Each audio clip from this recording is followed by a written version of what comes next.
కమల్ హాసన్ ఒక బాధ్యతాయుతమైన పాత్ర పోషించారు. ఏంటయ్యా అంటే ప్రైవేట్ చార్టెడ్ ఫ్లైట్స్ వదిలేసి సాధారణ ప్రయాణికుల ఎకానమీ క్లాసులో ప్రయాణించారు. ఫ్లైట్లో ఎకానమీ క్లాసులో. అయితే ఇది నరేంద్ర మోడీ ఇచ్చినటువంటి పిలుపుని బేస్ చేసుకుని చేసింది కాదు.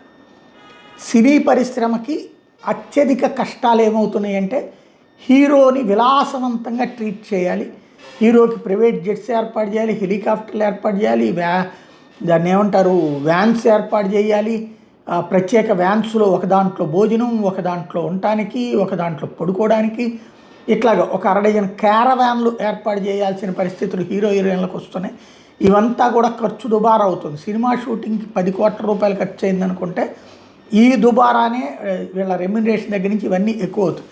రెమ్యునరేషన్ అయితే ఇప్పుడు తగ్గించుకుని మళ్ళీ చెడగొట్టుకోరు. కానీ తాజాగా ఈ ట్రాన్స్పోర్టేషన్ కాస్ట్ని తగ్గించారు. దీంతో చిత్ర పరిశ్రమ క్లిష్ట పరిస్థితిని ఎదుర్కొంటున్న వేళ కమల్ హాసన్ నిర్ణయం ఇండస్ట్రీకి ఒక గొప్ప సందేశం అంటూ వైజయంతి మూవీస్ ఏదైతే మన అశ్విని దత్ గారికి సంబంధించినటువంటి సంస్థ గొప్ప మార్పుల దిశగా తొలి అడుగు అంటూ ట్వీట్ చేసుకొచ్చిందనమాట.